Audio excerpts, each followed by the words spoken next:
Breaking down Donald Trump's Thanksgiving posts. Welcome to Law and Society. Please subscribe. Today, what I'm going to do is, first of all, happy belated Thanksgiving. At the end of the day, Donald Trump celebrates Thanksgiving by posting on Truth Social a series of messages that sort of shape his Thanksgiving message to the American people. So, what I'm going to do is break it down. In the first Truth Social post, he puts a picture of an overcrowded American aircraft plane, civilian aircraft. No, it was a military aircraft that was full of Afghan refugees. That story of mid-August 2021, when President Biden withdrew American troops from Afghanistan. Just a side note, Donald Trump wants the Bagram Air Base back. We don't know where we are on that exactly, but a few months ago he talked about taking back the Bagram Air Base, which he negotiated away to the Taliban. So he says, horrendous airlift from Afghanistan, hundreds of thousands of people poured into our country totally unvetted and unchecked. We will fix it, but we'll never forget what crooked Joe Biden and his thugs did to our country. That is a lie. The truth is this. Donald Trump negotiated the Afghanistan withdrawal. He put a timeline on it to withdraw in March of 2021, but Biden was able to push that to August. Donald Trump also negotiated with the Taliban and not Afghanistan's democratically elected government, and forced the government to release thousands of Taliban fighters before the Taliban took over Kabul. Then, after Donald Trump lost and the withdrawal fell on Biden, President Biden postponed it as far as he could and then withdrew the troops based on a deal Donald Trump made with the Taliban. 13 American service members died during the withdrawal because of a terrorist bombing near the withdrawal processing area. Biden then started a political asylum system for Afghan refugees who would most certainly be killed under the Taliban regime because they had helped American troops and the American cause in Afghanistan, and they were anti-Taliban. The shooter who killed Sarah Beckstrom, the National Guardsman, who was one of the two, the other one is, I believe, Andrew Wolf, and he's fighting for his life. This shooter, Lakanwal, happened to be one of those people who helped the American government, the CIA, in Afghanistan. So while he was allowed into America as an asylum seeker during Biden's administration, his asylum status was renewed by Donald Trump's regime in April of 2025. So other than Lakanwal, there have been no other known incidents of Afghan immigrants or refugees perpetrating crimes in America. In the second post, Donald Trump goes on to say, a very happy Thanksgiving to all of our great American citizens and patriots who have been so nice allowing our country to be divided, disrupted, carved up, murdered, beaten, mugged, and laughed at, along with certain other foolish countries throughout the world for being politically correct and just plain stupid when it comes to immigration. Mind you, this is a dog whistle. This is a dog whistle. Dog whistle alert, a rant that begins the disinformation narrative, preparing his flock for the incoming messages. So that was a dog whistle. We're going after immigration here. The official United States foreign population stands at 53 million people, census, we don't know that, most of which are on welfare from failed nations or from prisons, mental institutions, gangs, or drug cartels. We don't know that either. Nor do we clearly know whether Donald Trump still understands that asylum seekers are not people coming from mental asylums, but they are political refugees. And Donald Trump has made similar claims in the past, but never has his numbers and fact checkers and numbers matched up, and fact checkers have refuted him on how undocumented migrants do not get welfare, and if talking about legal immigrants and green card holders and naturalized citizens getting benefits, then they are entitled to those benefits as the law provides. And if there's any lag in the law, then the Social Security laws and the Medicaid laws and the SNAP laws should be reformed and not gutted indiscriminately, which is what Donald Trump is doing. He continues, they and their children are supported through massive payments from patriotic American citizens who, because of their beautiful hearts, do not want to openly complain or cause trouble in any way, shape, or form. They put up with what has happened to our country, but it's eating them alive to do so. A migrant earning $30,000 with a green card will get roughly $50,000 in yearly benefits for their family. I don't know if the numbers are true on that or not, but a mass majority of immigrants and then their children that I know of are all high, upper, middle class citizens and green card holders. And even if they are not, I don't know of many immigrant families being part of the Medicaid, Medicare, SNAP programs. It may be true, but the numbers that Donald Trump is coming out with are not backed by facts. This is an anti-immigration rant that is a dog whistle that alerts Donald's stand back and stand by army to start creating mayhem and joining Donald Trump's DHS army and become DHS auxiliaries and target non-white communities, whether they be Latin American or Asian or South American or South Asian and South Asia American, African or Central American. Expect xenophobia and attacks on these communities by members of white nationalist groups because of these posts. Then he goes on, the real migrant population is much higher. This refugee burden is the lead cause of social dysfunction in America, something that did not exist after World War II.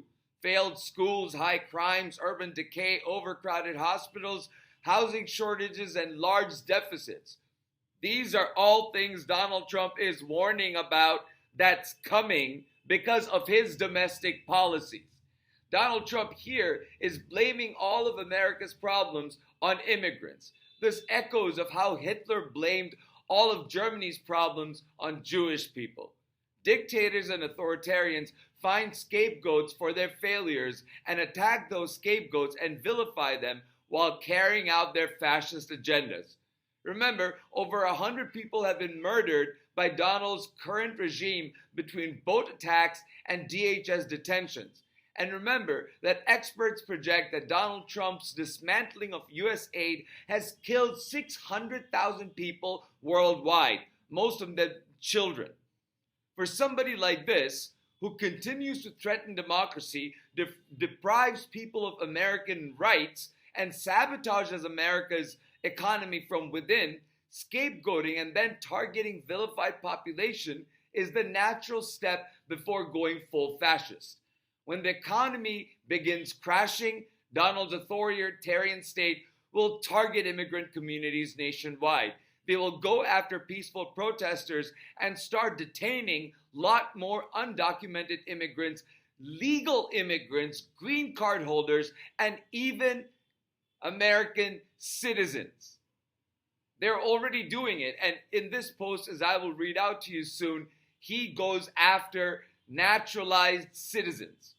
He continues, as an example, hundreds of thousands of refugees from Somalia are completely taking over the once great state of Minnesota. Somalian gangs are roving the streets. Somalian gangs are not roving the streets. Donald Trump's federal agents, according to multiple court filings, are roving the streets in these roving patrols. Then Donald goes there, roving the streets looking for prey as our wonderful people stay locked in their apartments and houses, hoping against hope that they will be left alone. The seriously retarded governor of Minnesota, it's just unconscionable that he would use language like this, Tim Walz, attacking political opponents in the nastiest way possible, the President of the United States, during a Thanksgiving post in 2025. That's where we are. He's saying that Walz does nothing either through fear, incompetence, or both, while the worst congresswoman in our country, Ilhan Omar, always wrapped in her swaddling hijab, anti-Muslim trope, and who probably came into the United States illegally in that you're not allowed to marry your brother. Disgusting allegation. Again, Muslim trope, stereotype, wrong. Does nothing but hatefully complain about our country. Its constitution and how badly she is treated when her place of origin is a decadent, backward, and crime-ridden nation. More xenophobia here, which essentially not even a country for lack of government, military, police, etc., blah, blah, blah. Even as we have progressed technologically, immigration policy has eroded because gains in living conditions for many. That's keeping up with this, building on this anti-immigrant narrative. He then goes on to say, I will permanently pause migration from all third world countries to allow U.S. system to fully recover. Well, permanent implies people from these countries won't ever be able to enter the U.S. again.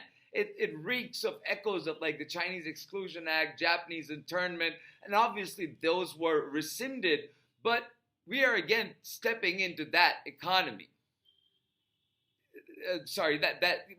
That economy because of his migrant policies, but we're into that sort of mentality of being xenophobic and anti-immigrant. And he says that he'll, until the system fully recovers, terminate all of the million Biden illegal admissions. Reminder that the shooter of Sarah Beckstrom was legally in the United States and that status was renewed by Donald Trump's presidency in April 2025. Then he goes, including those signed by Sleepy Joe Biden's auto pen, and remove anybody who is not a net asset to the United States. Remove anyone? Anyone? Who decides what is a net asset? Who determines that?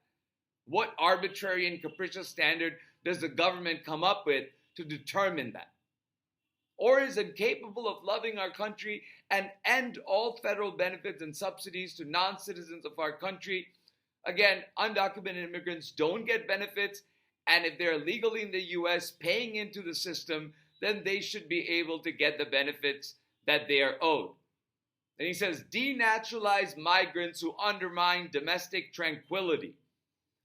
This is a big red flag. Donald Trump, the President of the United States, is threatening to take away citizenship from Americans who are naturalized.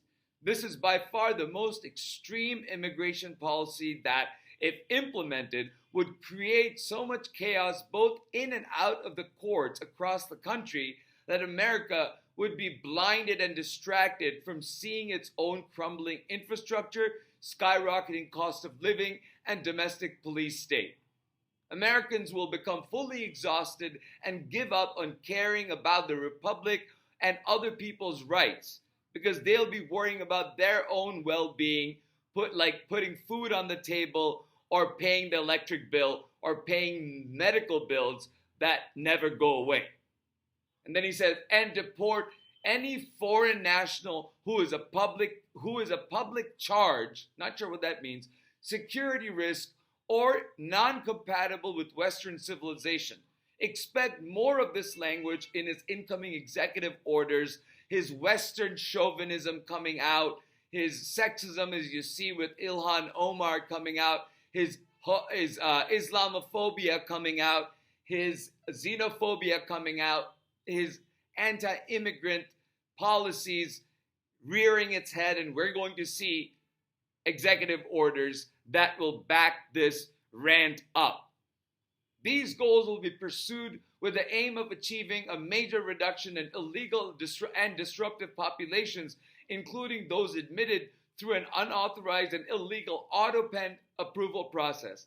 That's a farce. That's not how the immigration services work. And by the way, presidents have been using the auto pen as long as the auto pen has existed. Long before Biden did, long before Donald Trump does, and he did in the previous administration, and before his administration, several of the other administrations also used auto pens. So this auto pen nonsense is just a discounting factor that keeps denigrating what Joe Biden did and what Joe Biden has done for the country. Only reverse migration can fully cure this situation. It's echoes of Japanese expatriation and Chinese exclusion. It reeks of kicking out South Asian Americans and blocking them from coming in until the 70s. It reeks of any type of discrimination when people came in as migrants. But this particular rant of Donald Trump is encompassing all immigrants, all non-white immigrants.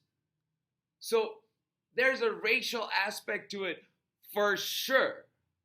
There's a xenophobic aspect to it. There's an anti-Muslim aspect to it. And then he goes on to say, other than that, happy Thanksgiving to all, except those who hate, steal, murder, and destroy everything that America stands for, which is Donald Trump. Donald Trump does that, likely realizes he's saying the same thing and says, you won't be here for long. Well, let's hope Donald Trump is projecting here, because we don't want Donald Trump in the Oval Office for very long either. Our democracy and our ideology and our traditions of being an immigrant nation where a majority, vast majority of Americans are not criminals, and they are doing their utmost to feed into the American system and grow their American dream in their little or big ways. But here we have Donald Trump attacking the entire immigrant community on Thanksgiving Day. A more inappropriate day couldn't be had. And he's setting the agenda for his next set of executive orders and memos that will go out and fully implement his police state because of this one incident that has happened with the National Guard and with the Afghan asylum seeker. With that said, stay alert, know your rights, defend others. You know your neighbors, they're not criminals. If they are non-white, they will be targeted. Stand up for them and do everything you can to not let this hatred become what America is all about. Take care, everybody.